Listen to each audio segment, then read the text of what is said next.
Let's dig into the big issue and Geelong and Carlton's game.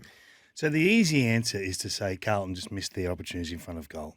All right? Can we go a little bit deeper into that? So in the first half, which was when most of those problems were, the way the game's set up is that Geelong defend their defensive 50, their back 50, better than anyone else in the league. Right? I heard Bucks this morning talking about teams flooding back. Geelong have been defending this area for years, so it's not foreign to them. So if you go a little bit deeper into that, if you go 0 to 30 from goal, so the absolute high percentage conversion areas, right? Carlton had 2 shots at goal from 0 to 30, and they kicked one of those goals. The rest of their shots are outside of that, where percentages drop dramatically. You go 30 to 40, you drop to 60% chance of kicking it. You go 40 plus, you're back to 50%. You go outside 50, good luck. You're at 25%. Right? So that's where they're having their shots from. So that's where Geelong, they're not happy to if you are going to get a shot, they're happy for it to be that shot. So flip it, right? Go to Geelong. What did they get 0 to 30? Because of the way they were able to move the ball and score, you finish central in the corridor. It's generally the leapfrog type plays, and you finish 0 to 30 in corridor in a great spot to convert. So they kick 5 straight, 0 to 30. That's the game. So that's the simple answer with the conversion. If you want to take the low percentage shots, you'll have a poor conversion. If you want to take the high percentage shots, you'll have a great day. So how did they do it? And this is the art of Chris Scott. And this is why the industry, not us outside looking in, the industry recognise him as the best. And you've been studying him and watching him for a long time. But his ability to turn Stengel, Holmes, Myers, Close into match winners, and we don't recognise on the outside, but what they are doing sets up so much of their ball movement that it's not funny. So they'll pinch through a stoppage or a contest and finish goal side. So it's one hit through, don't get it, okay, keep going. And they'll finish 5-8 metres goal side. If the outnumber wins that clearance or that contest, they know they've already got one forward of the ball. And the amount of times that they end up with the footy and then the leapfrog starts and it comes at high speed, it is tough to defend. At the end point, you have to defend Jeremy Cameron with the ball coming in quick, or he's the extra, or it's Tom Hawkins, who's out of form at the moment, so he's not as big a threat as what Jeremy is, or it's the sliding wingman, or it's those clever half forwards that have recovered from the other side of the ground. So his coaching is at a level that is maximising every facet of this team. What Jeremy Cameron's doing is challenging the opposition to find matchups they can't find, and he is just in a sweet spot, Jeremy. He's just kicking the ball beautifully. He's winning contests. His uncontested play is probably the feature of his game at the moment, even though he can do the other side. So everything that Chris is doing is setting the game up perfectly. For them to be 10 goals at halftime, well, we always talk about Geelong defensively. 10 goals at halftime against a contender is awesome footy. And they play again so soon after. So they play again in round 15. They play round 7 and round 15, so June 21. And it'll be so interesting to see what's learnt, what adjustments are made. There'll be different personnel through those who are returning from injury and those who are going out. Is if you truly think this is high end, and it felt high end on Saturday. Like, give us that again. It was a great game, wasn't it? Yeah. You get consumed with what both teams are trying to do. So Carlton were on top in the contest, but to turn a contested possession win into a score is a difficult thing to do. And we'll get to some other teams shortly. So you've got to get the ball from inside to outside, which is hard under that genuine pressure of what Geelong are bringing. So I think going into the game, or I know going into the game, they were 1 and 2 for pressure. So the ability to make the opposition operate at a speed they can't handle, game goes into turnover, and then you get your chance to play. So that's footy, right? 60% of your scores are coming from turnover. How do we create turnover? So for Carlton to win that ball and get it into some sort of meaningful passage of play is tough to do. But they did it. They did it. They just didn't get as close to goal as they would have wanted. And I think that's next target related. If you keep going to Charlie and Harry, they'll be 0 to 30. So I think they need to find, and we keep talking about it as being Jack Martin, but I want it to be Paddy Cripps as that next target that's slightly off centre, that's a little change of angle or a shorter kick before you go in, whatever it is. As soon as they find that third player, they'll be a different product and a better product. It won't minimise the trauma that those other two are sort of bringing to the table. But if you look at Carlton on the weekend, they went to Charlie Curnow 18 times. Yeah. Now that's unhealthy. That's just too much. For a 3-goal return, it's a bad investment. Now, I'm not saying Charlie's a bad investment in terms of going to him, but that's a bad return for your day. And I think they went to Harry 10 times. So there's 28 of your 50 odd opportunities at targeted entry. So you've got to be able to spread the wealth a little bit to get a better bang for buck. The Patrick Dangerfield injury, so this is second hamstring for the year. Sort of quite tellingly in both, he was incredibly explosive in the 2 games where he did his hamstring. So he reprised who he's been previously at Adelaide Oval, and then when he went into the middle on Saturday and the hamstring doesn't hold up. Is this the moment where he's going to have to work out how to modify his game to fit the limitations of his veteran status? I hear that, but how do you do that? Yes, is the how. How do you change what you are? Yeah. Okay, at this age, at this stage. Has Nat Fyfe given us a little glimpse of that a couple of hours later? Do you think Fyfe goes any less I aggressively think at he's the ball? modified Really? to a degree. Yeah, I just think you are what you are. Yep. And this is Paddy. And you know what? If his hammy goes, his hammy goes. He's not going to try and not go as hard and fast at that low ground ball as what he's always done just because there's in the back of his mind, gee, I might do my hammy here. He's just going at it, and if he does his hammy, well, that's the outcome. Now, I don't think he's changing, and they'll manage him within an inch of his life. They've got the luxury now. This is what 7-0 does for you. You can actually back him off for a while, start again. They've done this before. We've seen him come back. He comes back in really good nick. He actually hits the ground running immediately. So I don't think it's an issue. It's clearly an issue, sorry, but I don't think it's something they can't correct. And it's the weird one of Ollie Henry has been fined for the clothesline on Zach Williams, which in real time and then on the first replays, so what was that? You were of the view that it wasn't significant impact on the broadcast? I didn't look.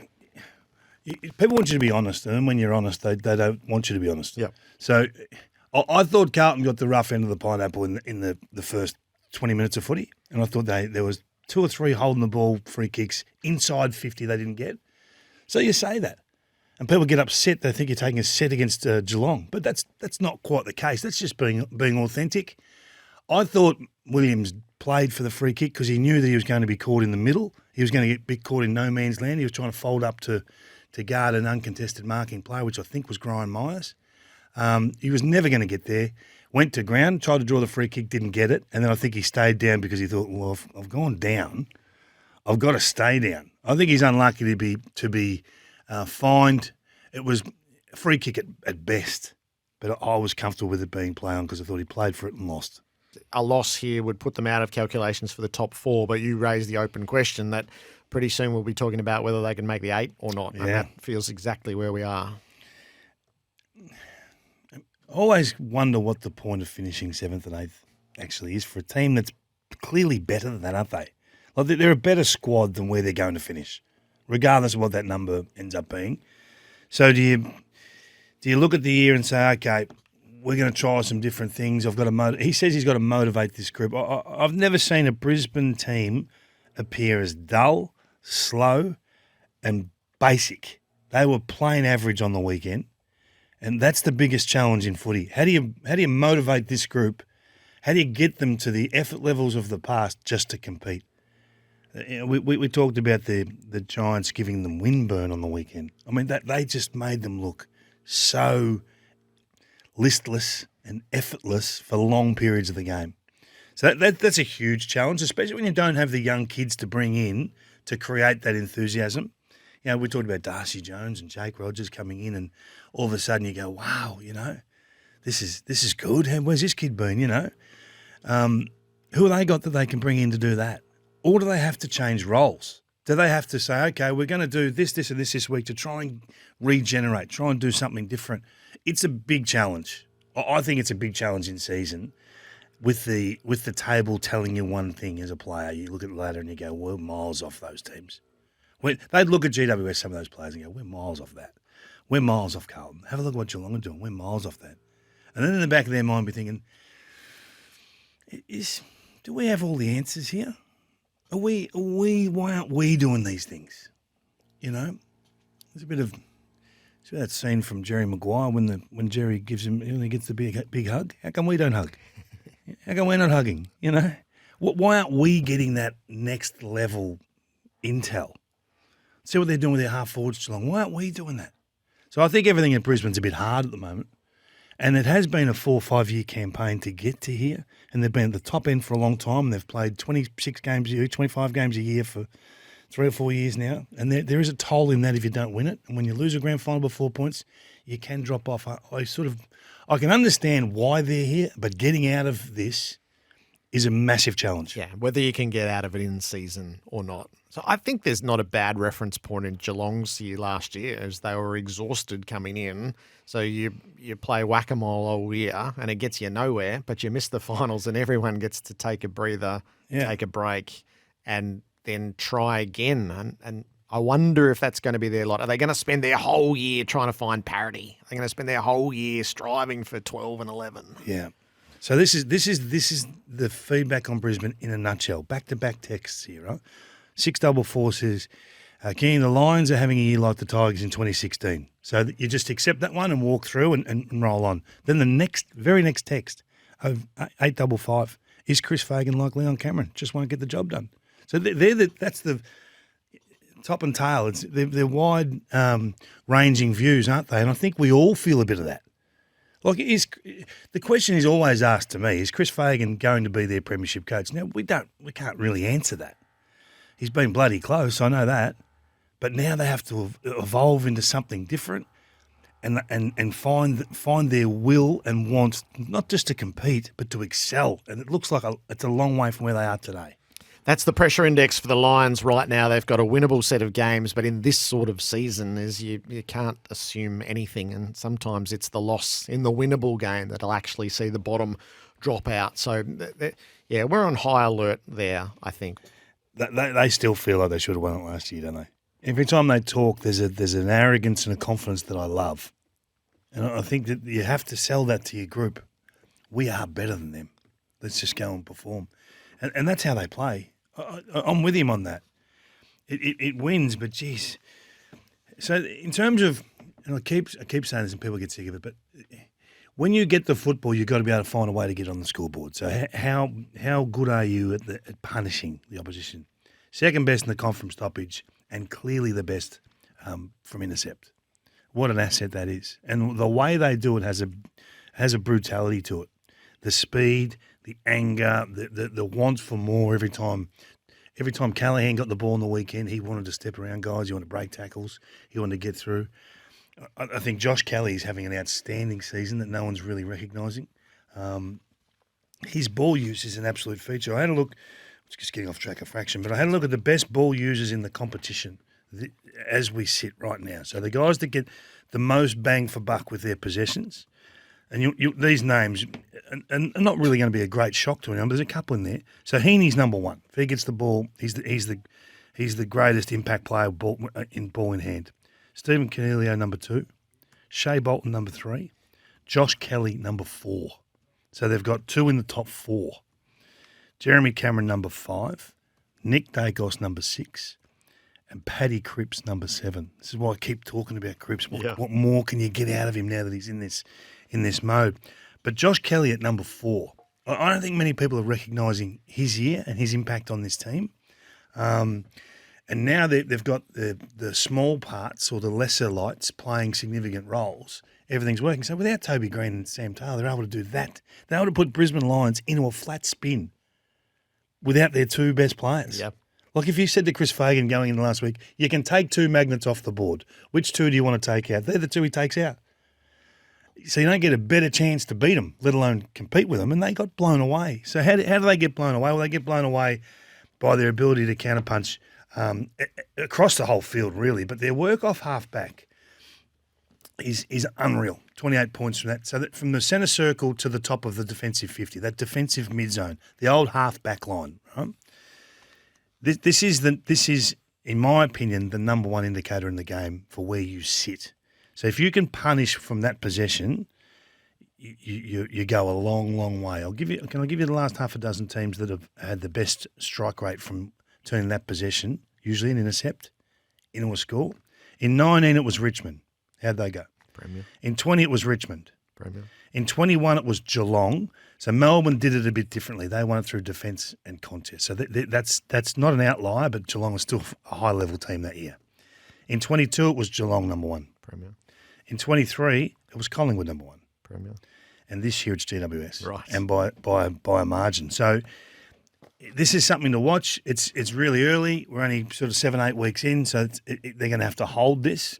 And Collingwood was so good for the first 10 weeks last year that it subsided a bit in the back half of the year. But if they can keep that, then they are, in my opinion, in pole position to win the thing. So that's preliminary final integrity all over the Giants. The worst bit, so we finished up on Crunch Time. We were talking about the fakers, the players who are accentuating a dangerous tackle. And then we saw just a rolled gold example of it in the very next game. It was Matt Crouch, wasn't it? Yeah. And it's annoying me because, as we said on Saturday, we're doing so much to take head trauma out of the game, and then we've got players putting their head or faking that their head has been hit or dumped into the ground or slammed into the ground and laying motionless for, it's only 1 second, but it's enough to make the umpire think, oh, he's hurt, he's been slammed. So the umpire has to pay the free kick. He's got no other option but to pay the free kick. And as soon as the whistle goes, the player bounces to their feet, unimpacted. And we go through all this. We go through all these issues in the game, and we've got all problems with litigation. We've got problems with past players because we're changing the rules. We're suspending players. We're fining players. We're sending them to tribunal and having them overturned. We're going through all this stuff, and then these players continue to fake. You've got one solution. I've got another. I just think you have to fine them. Okay, you got the free kick, terrific, but you got a $5,000 fine because we're stamping this out. Not a $1,000 fine, not a $2,000 fine. We want this out of the game. You can't suspend them. I understand that, but the faking is becoming a problem. It's everywhere now. It's a little epidemic happening, and right before our eyes. And Darcy Wilson did it the other night. And he's only played how many games has he played? 7 games, 6 games. So if they're doing it, coming into the game with it as part of their weaponry, we've got to stamp it out. Your idea is a good one. Yeah, so this is not the free kick to be milked. And this is peer-to-peer. This is we're losing on both sides of this crackdown. Is if you slap my head into the ground, you're getting suspended and it jeopardises my health, well-being and career. If I make the effort in the tackle not to slap your head into the ground, you owe me not to whack your head on the ground and try to milk the free kick out of it. And whether that can be done peer-to-peer through the Players Association has representatives from every club who go back into their leadership groups who talk to their players in a meeting every week. Is this a moment where the players could actually go, hey, this is the one we can't do. Yeah. Superman out of a pack all you like and take your chances to try to get a free kick. But this we're in the middle of a crackdown where we're losing on both fronts. Yeah. This is the one we can't. We have to look after each other. You've got to look after me in the tackle and not ram my head into the ground, and I have to look after you by not faking for it. So we're pleading for Paddy Dangerfield to take control here. And let's be honest, he's got a little bit of time on his hands now. He's going to miss a couple of weeks. Can he do it? Is it possible? Yeah, if possible? It's not, then it's your solution. Yeah. We don't want to be fining players. Not really. You don't want to go to work and have go home lighter for the experience. No, I'm with you. I think the players, it would be a rational, a very sensible starting point.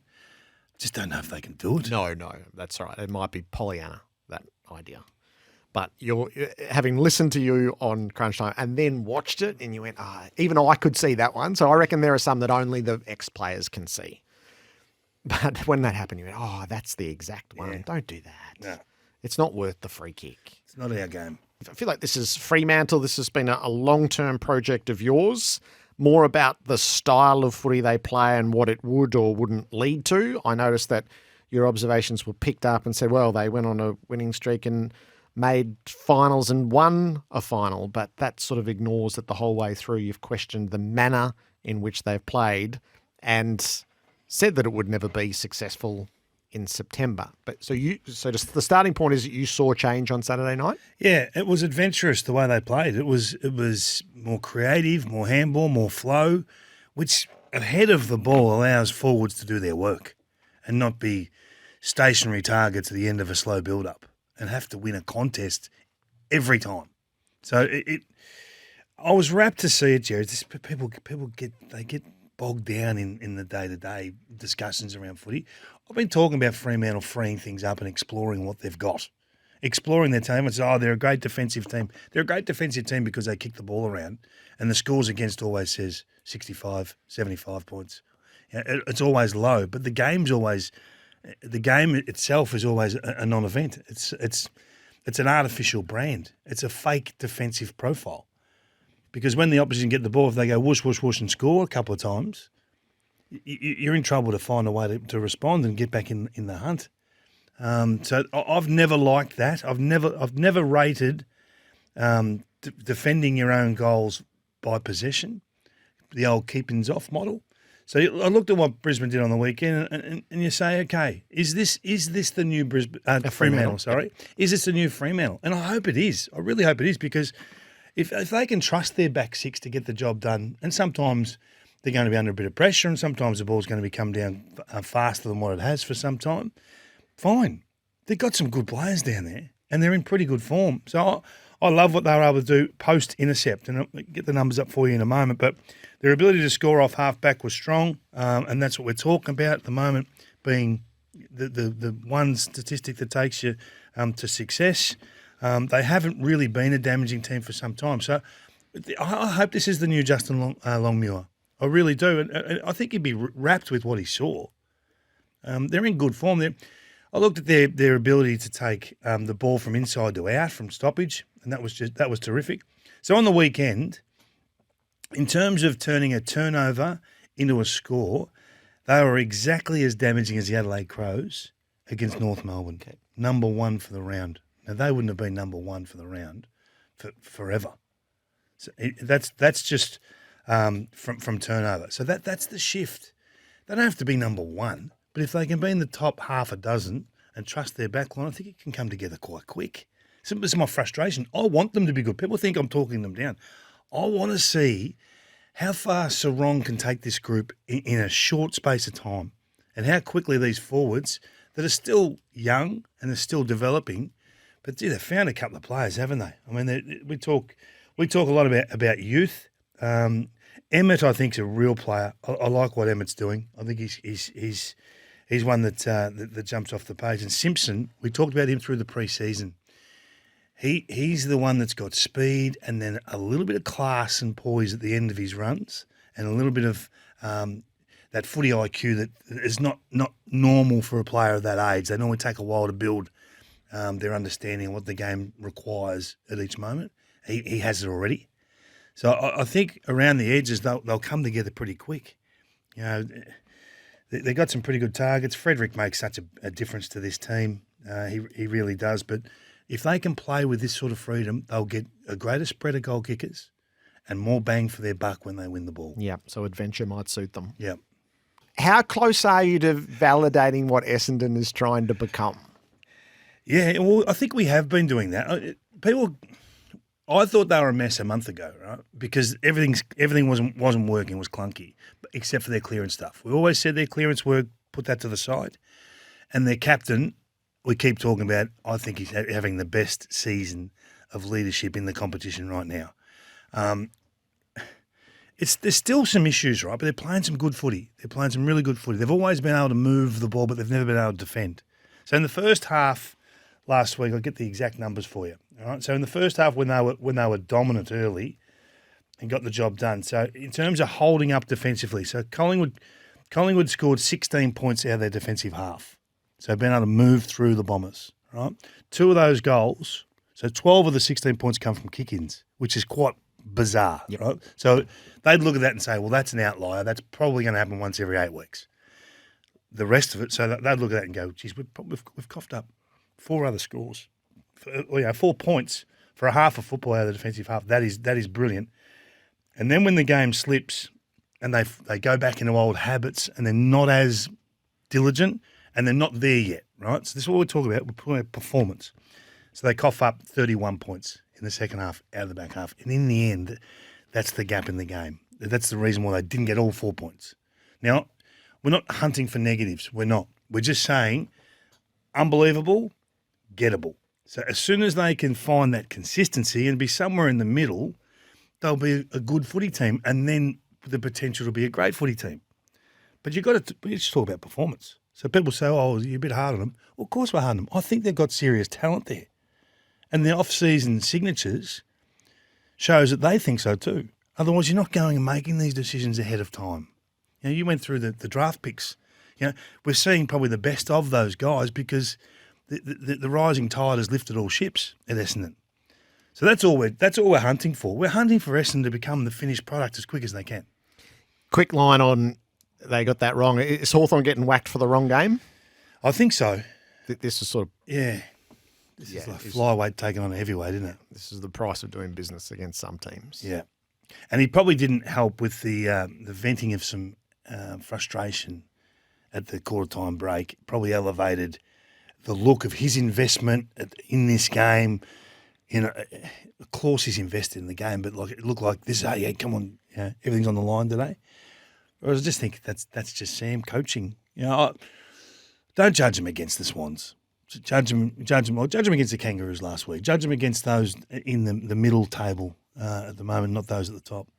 And the open question is it possible that the injury cluster can just ruin the guts of your season? So, and Rosie and Port Adelaide and beyond, as the Power Pepper, such a nasty injury, but Rosie as their captain's going to probably miss the 3.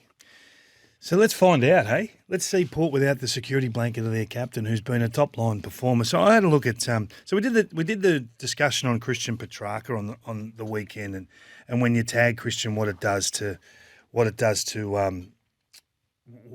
their ability to win games of footy. So I haven't got the exact numbers in front of me, but he's been 1, 2, or 3 in terms of Melbourne's best-rated player for every game across the year, except for the Brisbane game when they went after him with the tagging by the wingman. Berry went to him, Archie went to him at times, and there was one other who escapes me at the moment. Fletcher went to him. So they were able to stop him at clearance and then follow him when he went centre forward.